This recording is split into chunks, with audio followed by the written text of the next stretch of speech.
There are nights when silence is heavier than sound. Halloween night carries that kind of silence. It does not arrive gently. It drapes itself over the world like a damp sheet, muffling every distant bark, every footstep on gravel, every faint creak of wind pressing against loose window panes. For centuries, people have told stories of this night, stories meant to frighten children or to entertain the drunken crowd around a bonfire. But hidden beneath the exaggerations and costumes lies something older, something quieter, and something that waits for its chance to rise when the veil between the living and the dead thins.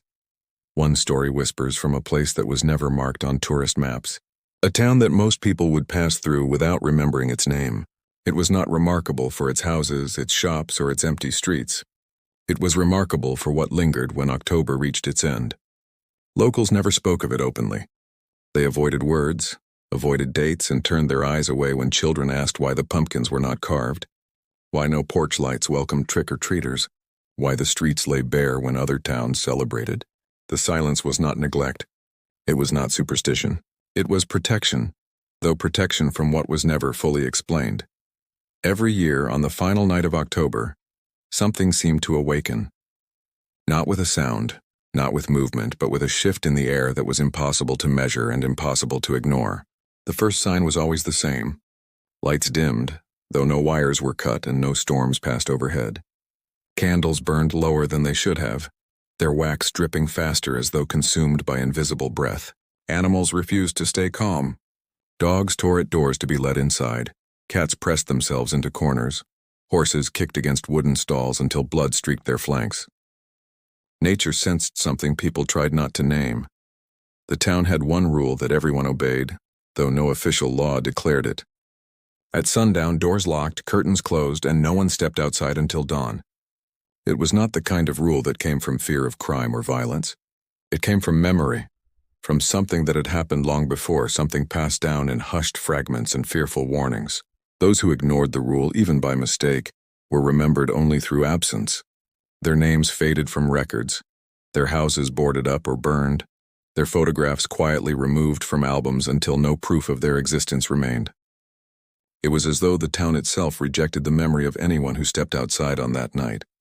The strangest part was that no one spoke of ghosts, demons, or monsters. There was no clear figure to point to, no shadow to describe, no set of glowing eyes peering from the tree line. The fear was for something nameless, something shapeless, and therefore something impossible to fight. Stories handed down described not a creature but a sensation, the slow certainty of being watched, the heavy awareness of footsteps that matched your own, the paralyzing thought that if you turned your head you would see something standing far too close. One year, a traveler passing through the town ignored the warnings. He laughed when told to keep his window closed, laughed again when told to stay indoors past dark. He had been to bigger cities, to places with real danger, where fear had the shape of knives and gunfire. What threat could an empty road and a cold October wind hold for him? That night he stepped out, his boots crunching against frost-stiff grass. He wandered the streets expecting nothing, but witnesses claimed that around midnight his voice echoed once, sharp and panicked, cutting through the stillness. Then silence swallowed everything again. By morning his belongings sat untouched in the inn where he had rented a room. His bed was unmade, his suitcase half open, but he was gone. No footprints, no trail, no trace of where he had gone. Some swore they had glimpsed him that night. Not his body, not his face, but the faintest outline of a figure caught in the reflection of glass, the blur of movement when there should have been none. Some said they heard a knocking sound against their walls, but when they checked, nothing stood outside. Others claimed to wake with the feeling of someone standing over them, breath falling heavy and uneven. Though when they opened their eyes, their rooms were empty. The traveler's disappearance was not the first, and it was not the last. The pattern was always the same. A person ignored the warnings, and by dawn they no longer existed in the way they once had. The police came. Reports were written. Families pleaded for answers. Yet the outcome never changed. No bodies recovered, no explanations offered, no endings provided. The town carried on, hollow and fearful, as though the losses were not tragedies but rituals, sacrifices to something it could not escape. What lingers on Halloween is not loud. It is not violent in the ways people expect. It is patient. It waits in corners where the light does not reach. It whispers against glass without forming words. It lets its victims destroy themselves with dread before it takes what it wants. And every October, as night falls, the same question rises like smoke in the minds of those who live there. What waits beyond the door? What breathes just outside? What thing hungers for the living when the world wears its mask of Halloween? The town was older than it appeared. Wooden signs, paint faded by decades of sun and rain, stood at its borders, announcing its name to travelers who often forgot it within hours of leaving. Houses leaned slightly against the weight of years, their porches sagging, shutters cracked, roofs patched with tin and mismatched shingles. It was not the kind of place where strangers lingered. The road that led through it wound toward larger cities, toward noise and movement, and so most passed through without stopping. Yet those who stayed felt a weight they could not name, a heaviness that pressed against the chest, as though the air itself carried memory.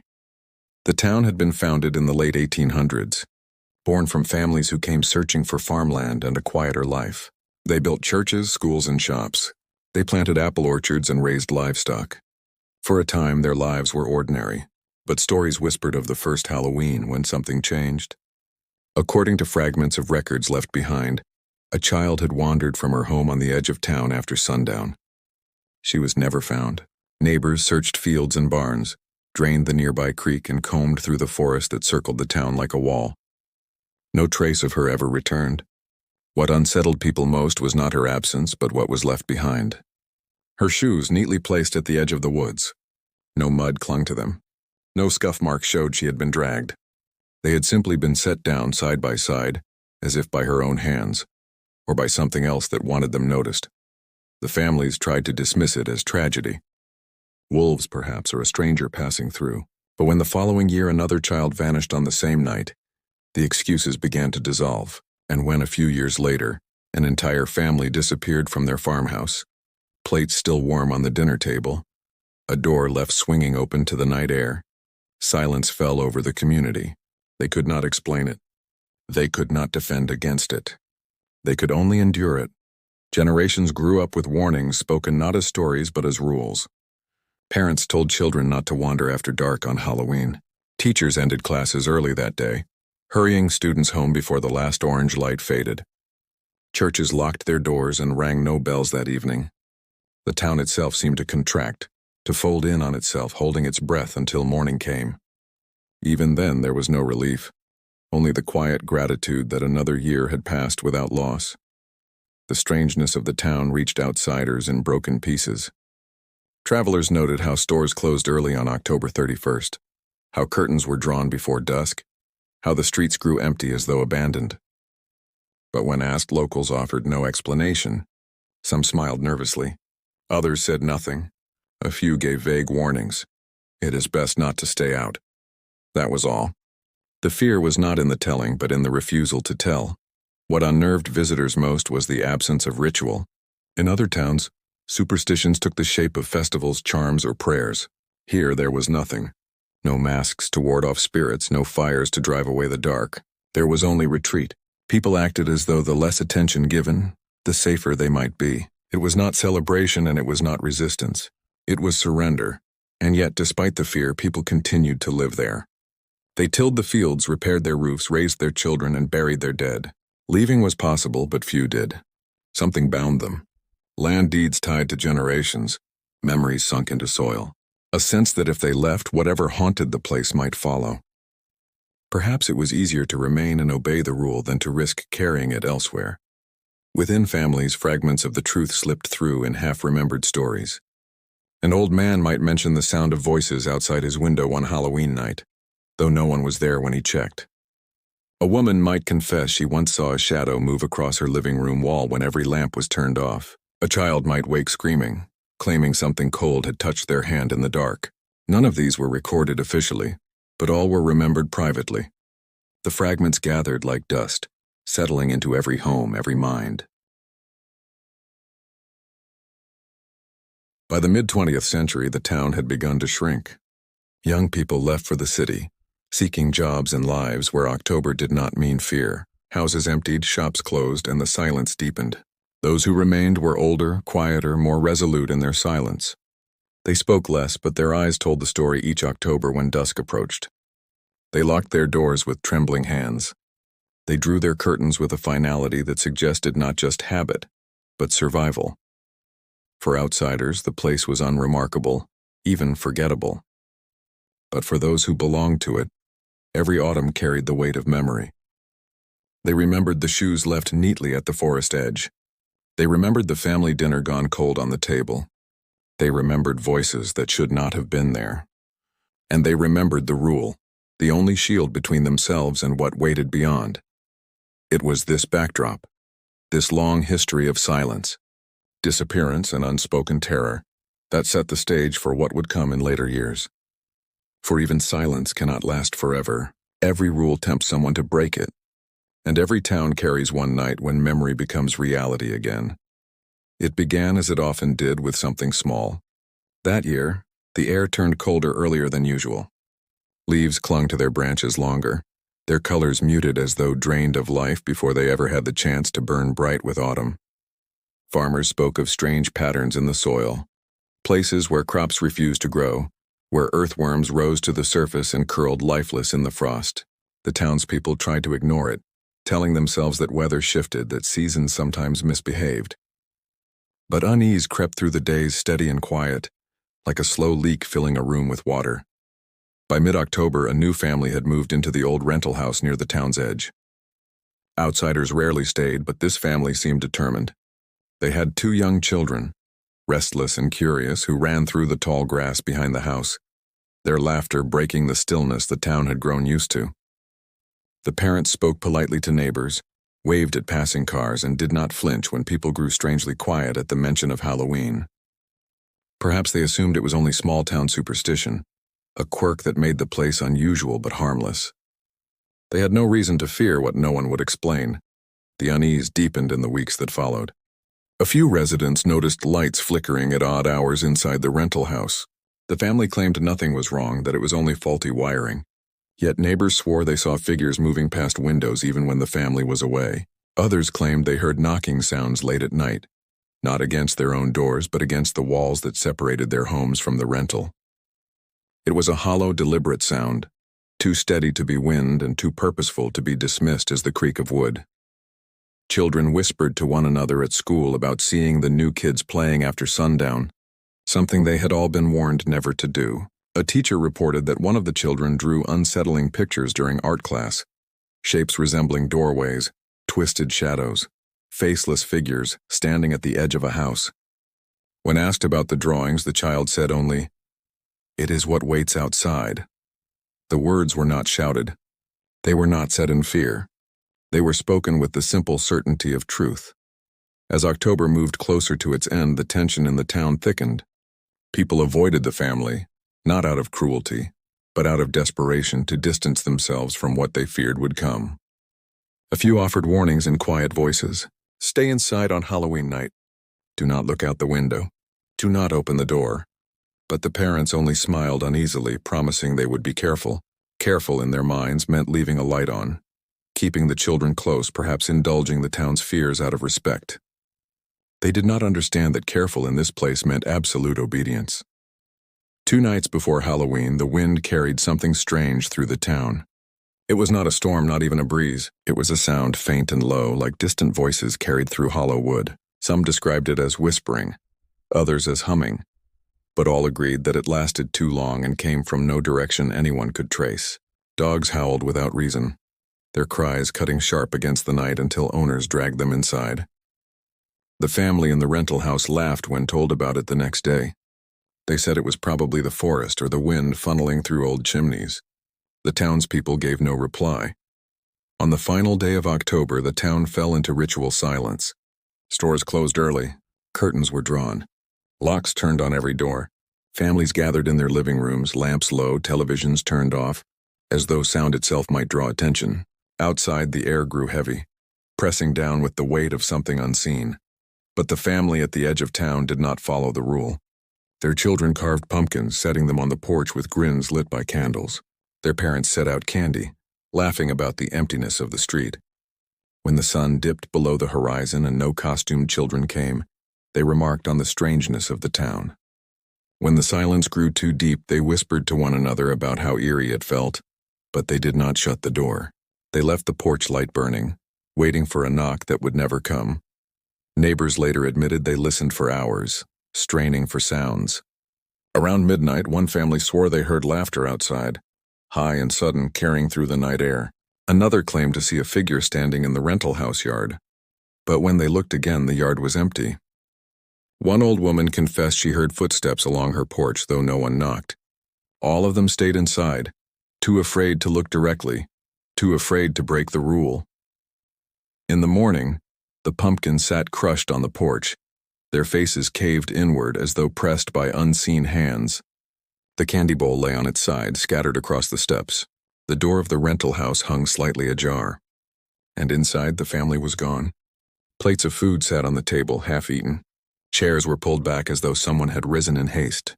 But there were no signs of struggle, no overturned furniture, no broken glass. Just absence.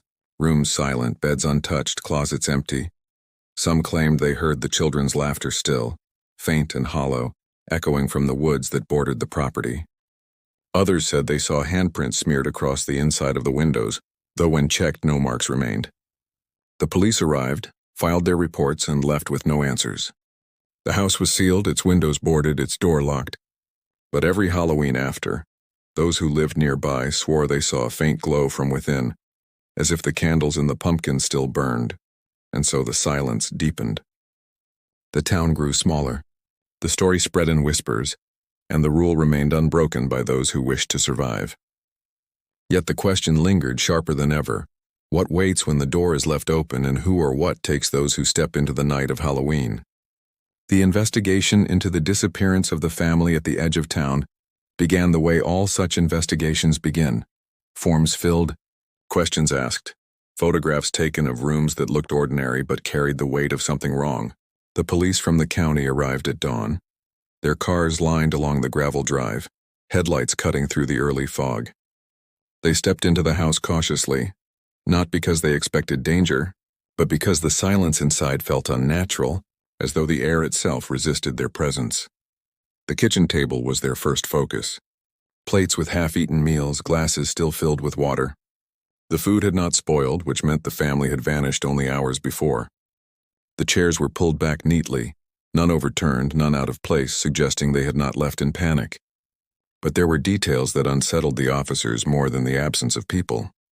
The forks and knives had been set down perfectly parallel, not in the casual way of someone rising from dinner, but aligned as if arranged. On one of the plates, a smear of sauce formed the shape of a handprint, though no one could explain how. The upstairs rooms offered little.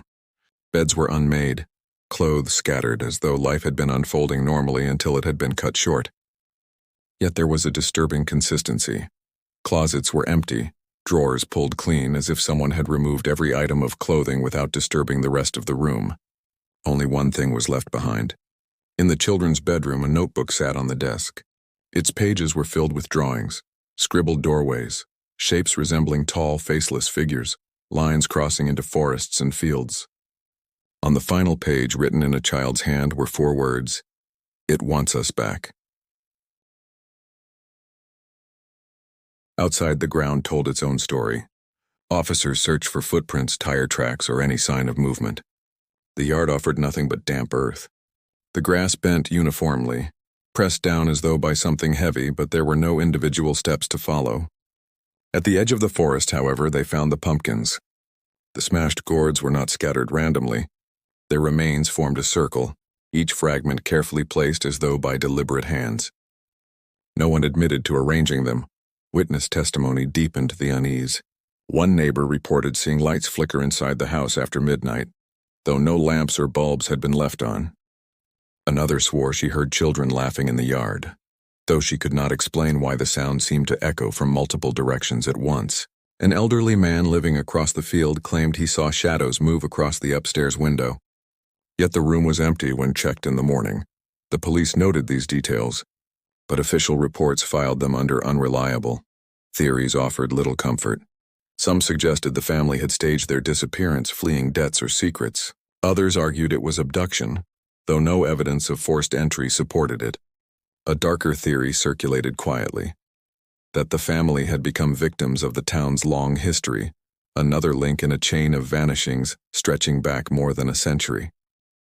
Yet to write that into a report would have been to admit the impossible. Psychologists brought in from outside the county offered another angle. They studied the children's drawings, the words scrawled in the notebook, the repeated imagery of doorways and faceless shapes. They spoke of childhood fears, of projection, of drawings influenced by overheard whispers of townsfolk. But one psychologist admitted privately that the repetition of imagery across dozens of pages suggested something more. Children imagine, she said, but they do not imagine the same thing over and over unless they believe it is real. What disturbed investigators most were the audio recordings. As part of their search, police placed recorders in the house overnight, hoping to catch signs of intruders. The devices captured hours of silence punctuated only by the creak of the house settling. But near 3 in the morning, one recorder picked up faint sounds. A knock, steady and deliberate against the wall of the children's bedroom. 3 times, then silence.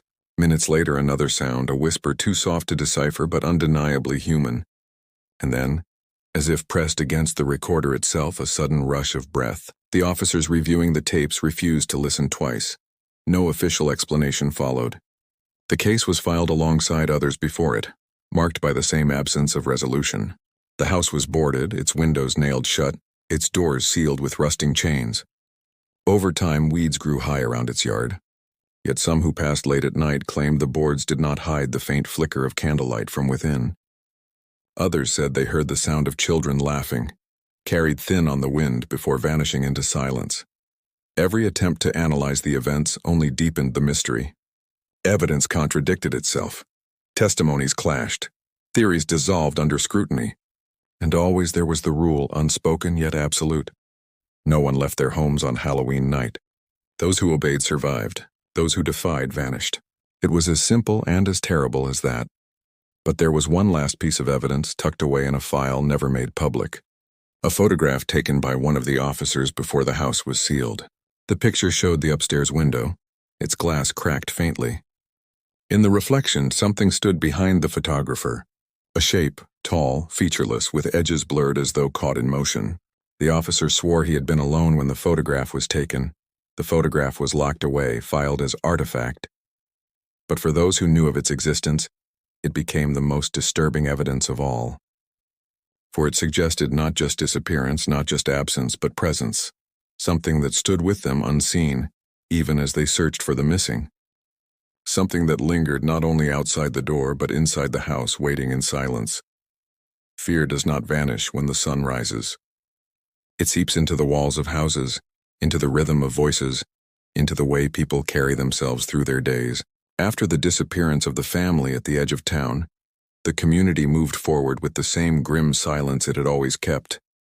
But beneath that silence, something fragile had cracked. The absence was not just of the missing family, but of safety itself.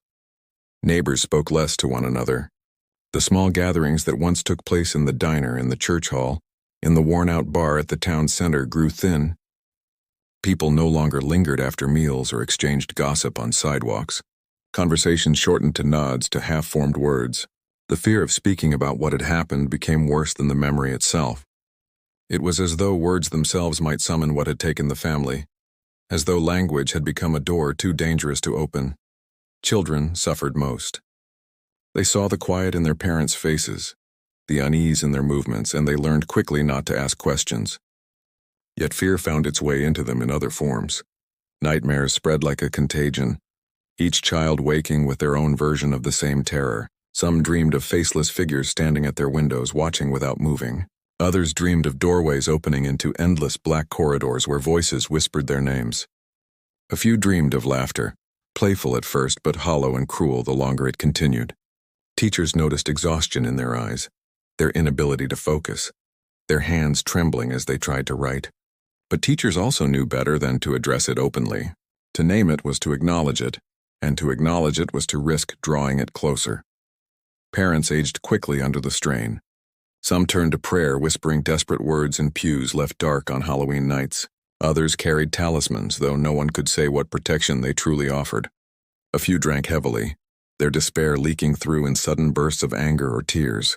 The disappearances did not only steal the bodies of the missing, They hollowed the lives of those left behind, leaving behind fragments of families that no longer knew how to live without the shadow of October pressing down on them. The psychological toll revealed itself in strange behaviors. One woman was seen nailing shut every window of her house, not just on Halloween but year-round, as if daylight could not be trusted. A man in his 50s stopped speaking altogether, carrying a notebook in which he scribbled messages when absolutely necessary. Some said he had once glimpsed something in the woods one October night, and since then words had felt too dangerous for him to release. Another family moved all their furniture against the walls each autumn, leaving the center of their home bare as though preparing space for something unseen to move through without touching them. No explanation was ever given. The effect on the collective mind of the town was worse than any single tragedy. People began to distrust one another. If someone smiled too much, spoke too casually, or seemed too calm in the days leading up to Halloween, whispers followed. Did they know something? Had they made a bargain? Were they planning to open their door? Every October fractured the town a little more, pitting silence against silence, suspicion against suspicion. The fear was not limited to the old or the vulnerable. Even those who had once dismissed the town's unspoken rule felt its weight. A young man who had once mocked his neighbors for their superstition was found one night pounding on the locked door of his parents' house. His voice was hoarse with panic, screaming that something was outside, that something had followed him. By the time his parents opened the door, he was gone. The only trace left behind were long scratches carved into the wood, running downward in lines too deep for fingernails, too uneven for any ordinary tool. His parents moved away months later, unable to remain in the house where the sound of their son's fists had echoed for the last time. For the community as a whole, paranoia became second nature. People began to sense presences in ordinary places, the market aisle, the schoolyard, the church steps. A shadow flickering where none should be. A breath felt against the neck in an empty room. The longer they endured it, the more fragile their sense of reality became. Some wondered if their fear created what haunted them, if the disappearances were the result of their own collective imagination. Others insisted the fear was only a symptom of something far older, something watching, waiting, feeding on their doubt. Neither explanation offered comfort. What made the fear unbearable was its formlessness. There was no figure to fight, no curse to break, no ritual to complete. The missing left behind no blood, no bodies, no proof, only absence. And absence cannot be buried. It cannot be mourned in the way death can. It lingers in doorways, in chairs left empty, in the sound of wind slipping under a closed door. By the time October neared each year, the town seemed to sink into itself. Farmers left fields untended. Children were kept home from school. Stores shut early, then shut altogether. A grayness spread over the streets, not of weather but of spirit. People lived, but they did not live fully. They endured. Each Halloween was survived, but survival did not erase the cost. Each year left them more broken, more hollow, more convinced that what haunted them was not just outside their doors, but inside their very lives. And yet, despite everything, no one could leave. Or if they did, their absence followed them. Some who escaped the town reported the same silence catching them in distant cities, the same whispers brushing against their ears in empty apartments. It was as though the town itself was not the prison, but the doorway. And once someone had lived there, they carried that doorway within them forever. The investigation into the family's disappearance did not end with the police. It never does, not in places like this. Official reports closed quickly, filed away under unresolved, but silence only invited speculation, and speculation fed itself until theories bloomed like rot in the dark.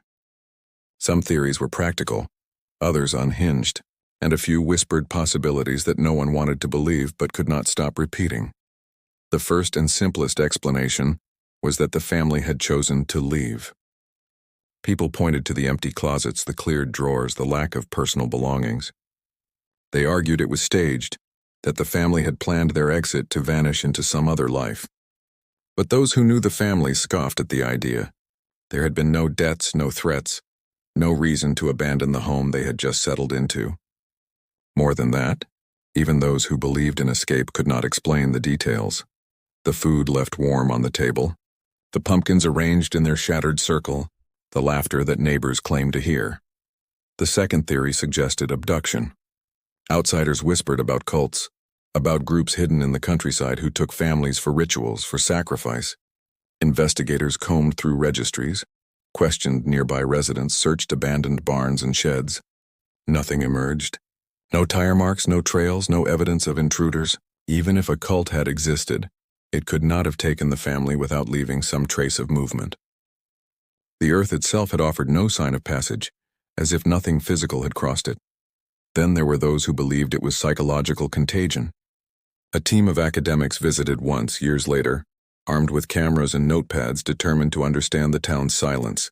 They suggested mass hysteria, claiming the people had internalized a legend so deeply that they saw vanishings where only departures existed. The fear of Halloween, they argued, was strong enough to convince the community that every absence was supernatural.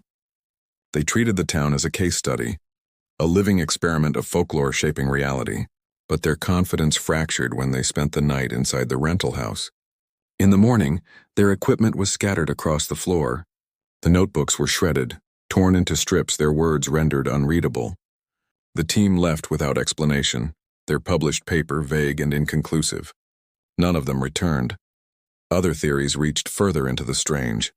Some believed the disappearances marked thin places, fractures between worlds. The pumpkins in their broken circle were not random. They were markers, boundaries where the veil thinned. The children's drawings of doorways, some argued, were not imagination but visions of what lay beyond. The phrase "it wants us back" scrawled in the notebook became the center of this theory. If something had once claimed the town, then each Halloween was its chance to reclaim more. The family, according to this idea, had not left willingly, nor been taken by human hands. They had been retrieved by something that did not belong to this world but had always lingered at its edge.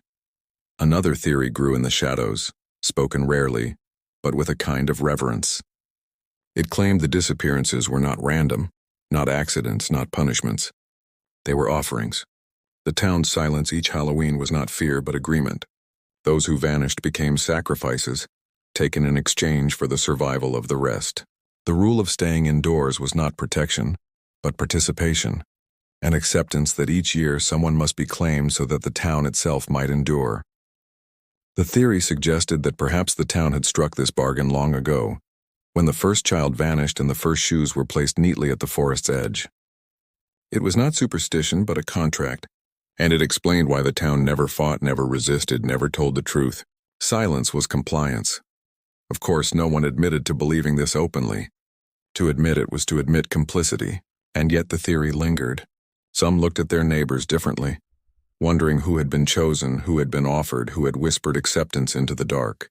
Others feared the theory was true not because of human choice, but because choice had never been theirs. That something older than them, older than the town, older perhaps than memory itself, had laid claim to this place, and all they could do was obey. The strangest investigation came decades later, when a researcher specializing in electromagnetic anomalies visited. He carried devices that hummed and clicked, measuring frequencies invisible to the human ear. For several nights he recorded nothing, but on October 31st his equipment spiked violently. Static filled the recorders. Monitors glowed with unreadable waves, and one camera captured a blur crossing the field outside the boarded house. The blur had no shape, no detail, only the impression of something tall moving faster than the frame could hold. Moments later, his equipment shut down entirely, drained as if by a sudden power surge. He left town the next day, refusing to publish his findings, but his assistant shared fragments of the data. The recordings contained not just static but something beneath it. Layered within the noise, faint but undeniable, were voices, not one but many, overlapping, whispering words no one could fully translate. In the end, every theory collapsed under the weight of absence. Families still vanished. Houses still stood hollow. The circle of silence grew tighter each year. Investigations, whether scientific, folkloric, or conspiratorial, always ended the same way, without answers. Evidence was gathered, analyzed, debated, and discarded. Yet the fear remained. It was as though the truth did not want to be found, as though whatever lingered thrived on contradiction, on confusion, on the inability of human minds to settle on one reality. And so the theories became just another layer of the town's history. Papers locked in archives, tapes stored in dusty boxes, testimonies fading with age. None of them stopped the vanishings. None of them explained the silence. None of them saved the families who ignored the rule. And perhaps that was the cruelest revelation of all, that no matter how closely one studied the evidence, no matter how carefully one examined the clues, the answer remained just out of reach. Always watching, always waiting, always one step beyond human understanding. There are stories that fade as time passes. Their edges dull, their details soften, and eventually they become nothing more than curiosities told for entertainment. But there are other stories that refuse to die. They remain sharp-cutting, persistent. They live not because people choose to remember them, but because forgetting them is impossible. The disappearances that haunted this town belong to the second kind. They linger like a wound that will not heal, a scar that reopens every time October arrives. What unsettles most is not what is known, but what is not. There are no bodies to bury, no graves to visit, no memorials to stand before in mourning. There is only emptiness, and emptiness cannot be reconciled.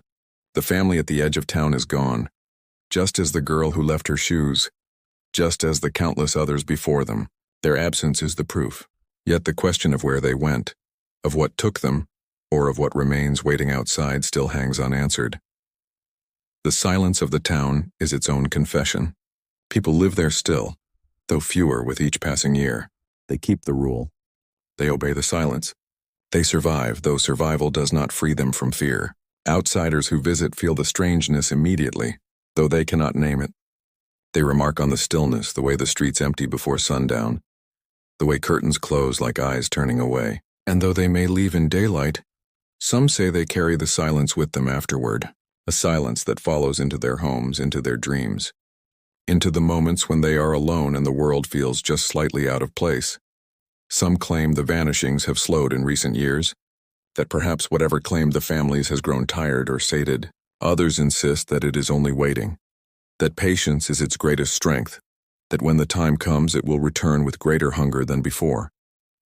A few whisper that it has already spread beyond the town, that those who once lived there, and even those who merely passed through, have carried it into new places, leaving behind invisible cracks that grow wider each October. The greatest horror is the possibility that there is no pattern at all, that the disappearances are not bargains, not rituals, not punishments, but simply hunger, a hunger without reason, without morality, without end, something inhuman and endless pressing against the fragile fabric of human life, taking when it wishes, leaving nothing in return. And if that is true, then the rule offers no safety. It only delays what cannot be stopped. The boarded houses still stand, their windows sealed, their doors chained. The rental house at the edge of town remains untouched, its yard overgrown, its porch sagging. Children dare each other to approach, but even the bravest never cross the threshold. On some nights, those who walk past swear they hear the faint sound of laughter drifting through the cracks in the boards, or the sound of footsteps moving across the second floor. The boards, after all, may keep people out, but they do not keep anything in. There is a photograph, too, buried in an evidence file, a reflection in a window showing something tall, faceless, blurred by motion. Some say the photograph was destroyed, others say it remains locked away in a drawer. Either way, those who have seen it insist the figure was not outside the house but inside. And if that is true, then the question shifts. The danger is not what waits beyond the door, but what already stands in the room with you unseen. The town endures. It always has. But it is no longer the same. Families that remain live as though every October is their last. They do not speak of it, but their eyes betray the truth. They have accepted that survival is not the same as living. They have accepted that fear is their inheritance passed from parent to child year after year, until nothing remains but silence. And yet the silence is not empty. It is full of absence, full of memory, full of the weight of those who never returned. Every year as the clock strikes midnight on Halloween, the question rises again like smoke in the mind of anyone who has ever heard this story. If you opened your door at that moment, what would be standing there? Would it be nothing but night air and falling leaves? Or would you see the faint outline of something waiting patiently, something faceless, something tall, something that has been watching you, not just on Halloween, but every night of your life? The truth is that no one knows. No one has ever returned to tell. And maybe that is why this story will never die, because the terror is not in what happened to them. It is in the possibility that one night, It will happen to you. So when the end of October comes, and the air grows heavy and the world seems just a little too quiet, ask yourself the question that has haunted this place for more than a century. What waits outside when the night grows still?